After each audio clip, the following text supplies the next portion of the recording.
Hey everybody, it's Tina again. Today I have a very special guest that I'm so excited to introduce you to. And her name is Adriana Bates.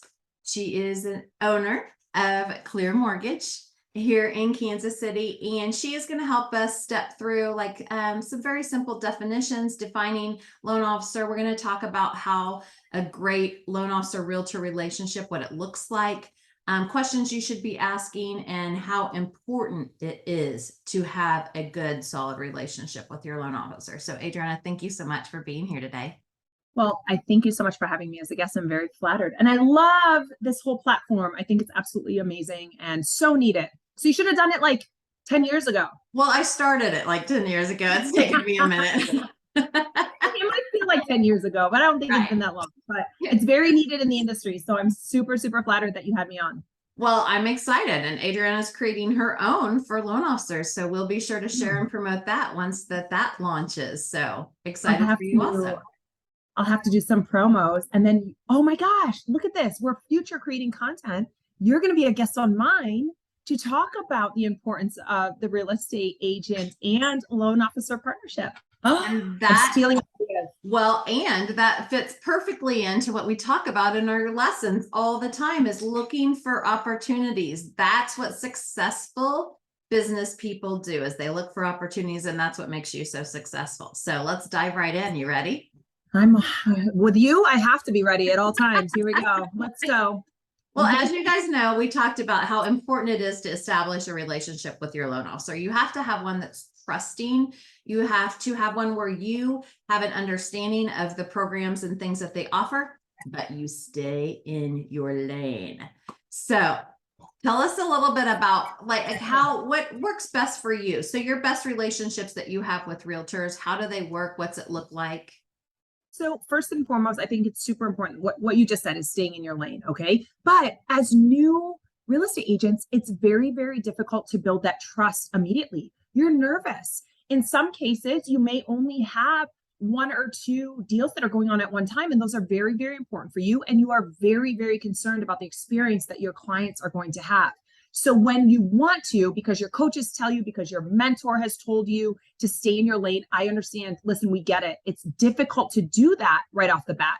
So you can you can do and ask and meet with your loan officer that you are trusting to send your clients to in the beginning to kind of mitigate some of that trust issues. You know what I'm saying? Like you can mitigate some of that nervousness or uneasiness in the beginning, because truly what you're feeling is you don't know what's coming next. So you're a little bit nervous about it. So Tina and I developed a relationship very early in my career. So she's kind of seen me grow, and I've been able to articulate some of the important things a little bit better, just because some of the things we didn't even know were important become important. Okay. For example, when you're meeting with a loan officer, you want to know that you will have a resource regardless of the time of day. Do they have someone available when you're working is super, super important. Wouldn't you agree? Like you might have a question at 7 p.m. at night because your client wanted to go and view something or wanted to meet and discuss potential opportunities at that time. It is very important to have a resource that you have that relationship with, to know that if they're not available because they have a family or kids or other obligations, that someone is there that you can reach out to ask very pertinent questions. Absolutely. And I would totally agree with that, especially, I mean, as you get more experience, I think you don't need that as much, but when you're newer, I do think you need that. Because you're going to get asked questions that you're not going to know the answer to, and that's fine. We've talked about that. I don't know is a perfectly acceptable answer. I don't know. Let me find that out for you, or let me check. And that's the relationship you want to have with your loan officer, where you can pick up the phone and say, hey, Adriana, look, I got this question. I have no freaking clue how to answer it. Yep. And then that way you can make that connection, or she can help you give an answer. Correct. Yeah. I think it's a great opportunity too, to build some trust with your preferred lender or your partnership with your lender. You could say to your client, you know what?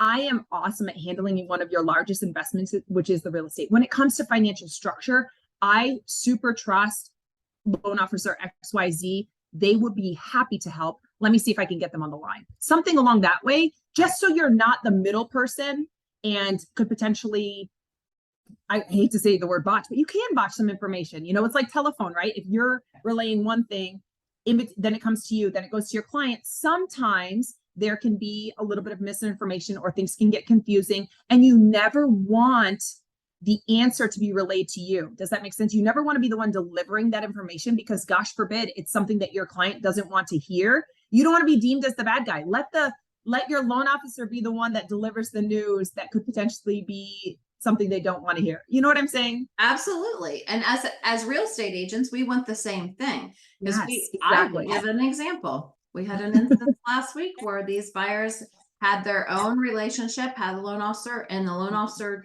told them, had advised them that in this situation to ask for closing costs, to ask for all these things. Well, this buyer was in a price bracket in an area where there's still multiple offers. So what that loan officer did was set that buyer up for failure, and it made a contentious relationship with the realtor and the loan officer right off the get-go.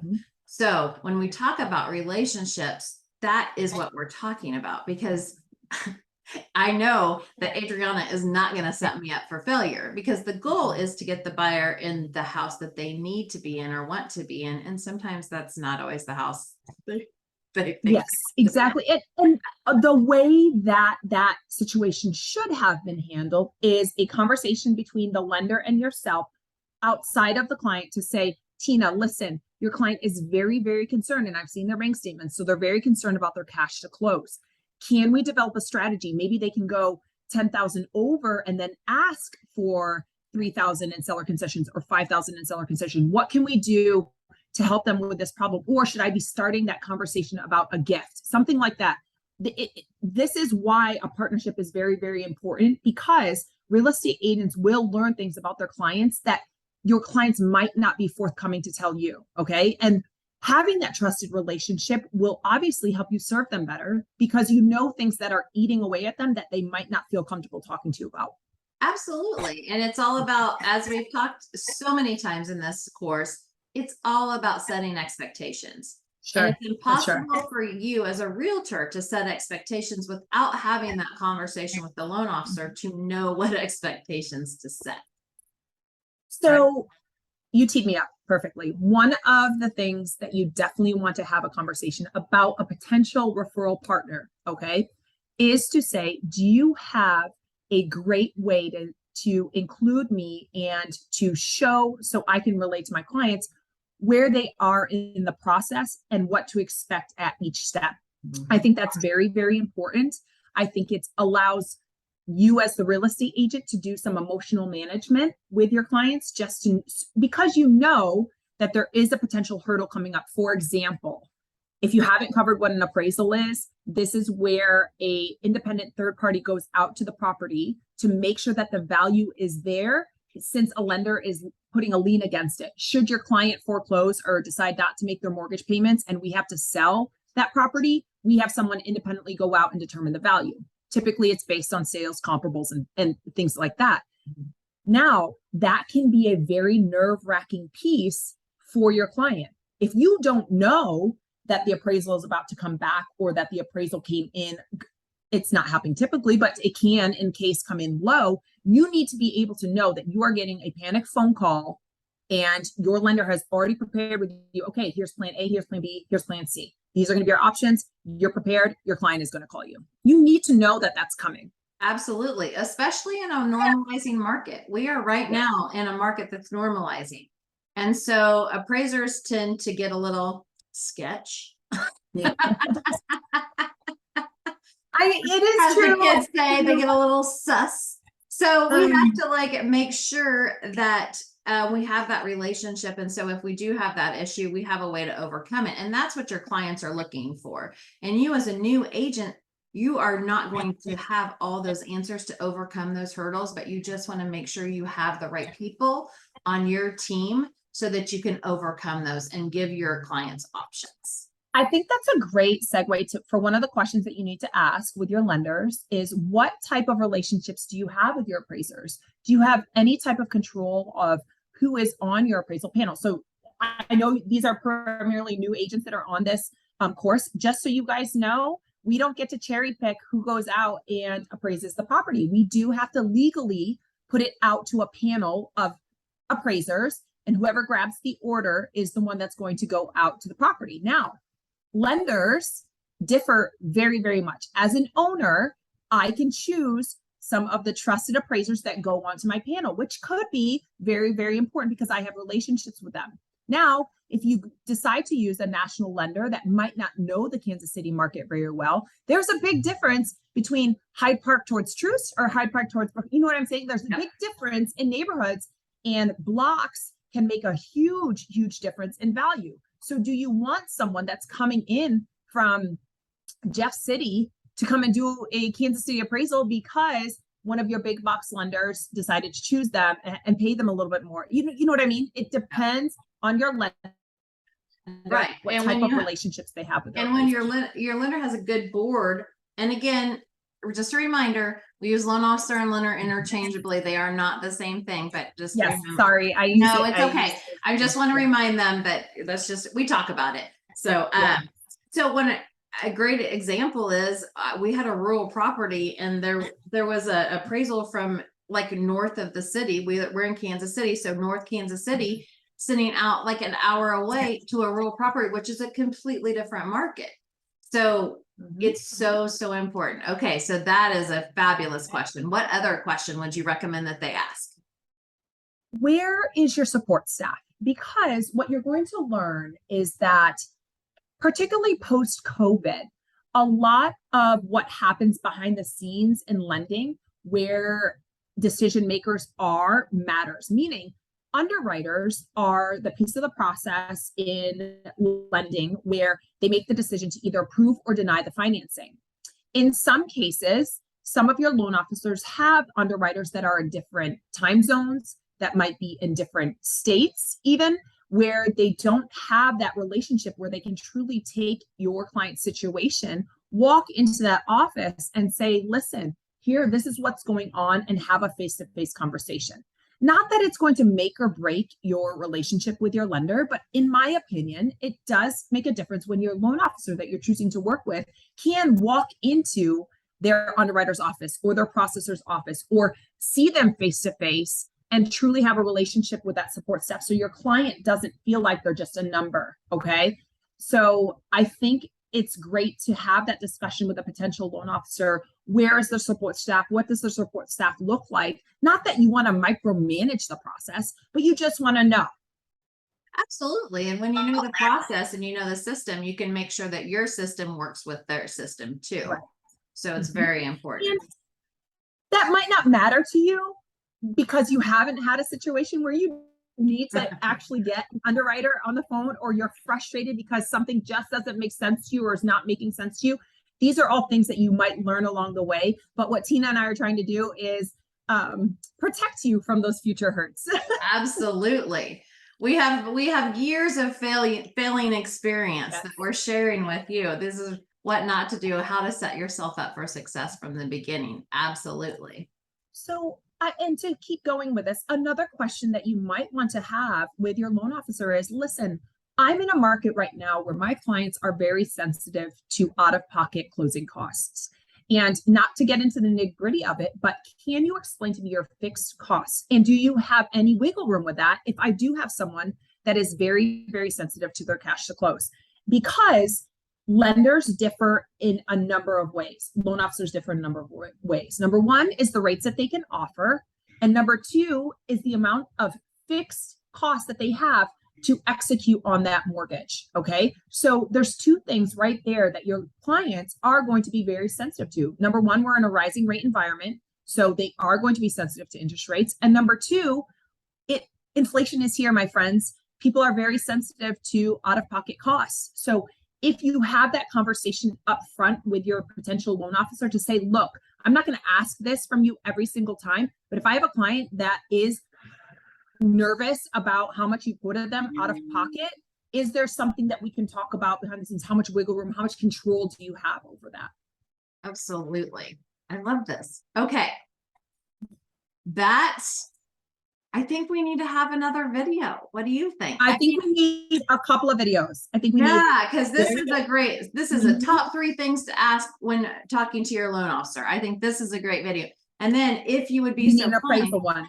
we need an I think we need appraisal appraisal. one, and then We need a breakdown of what goes into closing costs and Yes. cash to close, because I know you guys want me to dive into that. It's going to take way too long. Tina will cut me off. She'll like cane me off. Right. The streets. My commitment to you all as students is short videos, and we're going to keep that commitment to you. But however, I think you're going to be seeing Adriana a few more times if you're okay. That means I did well. I think the third video should be, because this is a big piece and I'm not going to jump ahead too far, but is, what does the lender title relationship look like? Because sometimes it gets to a point in the transaction where you as the agent is like, look, people, I need you guys to figure this out because you're stressing my client out. I don't care who needs to do what, but I want everyone to understand, what does title handle and what does the lender actually handle? Or that is a great one, and to make sure that everyone understands that we do not point fingers in front of the clients. We do not say anything negative in front of the clients. No. Everything, it may be a complete shit show behind the scenes, but we are unicorns and rainbows all day, until we can't be, and then we bring the client in. Yes. So. And that is something that we teach here at Cleo Mortgage. We don't point fingers out. We always point them towards ourselves. So what is there something that we internally could have done to make this situation better? Should we have set a proper expectation? Should we have explained there's a piece that we're missing on the seller side before we can give you that final number for your cash to close? Things like that. So I think that those are 3 videos that I think we are forecasting or foreshadowing for all of you. Coming soon. ... Well, thank you so much. And again, guys, I do understand that we as realtors legally cannot just present one loan officer. And so before we leave, I'm going to just share how I do it. So I have these conversations and relationships. And then basically what I do is I try to personality match. So what I say is, and it's funny, I have a canned email that goes out and it says, Adriana Bates, Clear Mortgage, gets it done, quick response, has a team. And so literally, I just give them the cliff notes of what the strengths are from the loan officers. And then that way they can choose, but they are choosing from our preferred lender list, because that relationship is so important for sure. So another thing that you may want to, and this is another video, I've got 4 videos that are coming down. Oh, 4, yay. I'm going to write these down. How to present yourself to your lender partners to hopefully become a relationship that they can reciprocate, okay? Because lenders and your loan officers are not out there generating buyers as much as you are, okay? But how you can position yourself and how you can continually make sure that you are in front of them to suggest that you are there for them when they do have a buyer that is referred to them that is unrepresented. So that could be another class that we could bring on how to make it a 2-way street, instead of feeling like your loan officers or your lender partners always have their hand out for your buyers. I love that. And I know everybody's going to love that. So, okay. Thank you so much. I really appreciate your wealth of knowledge is invaluable to me and invaluable to, of course, anyone taking this course. So we will definitely get the other videos done and share them with everyone. Well, again, I think this is amazing. I think this is a resource that should have been done 10 years ago, but at least now this next generation and this new wave of agents that are coming into this amazing industry will have such a plethora of knowledge that you provided. Awesome. Well, thank you so much. Adriana does have a team. So her mortgage company is well staffed.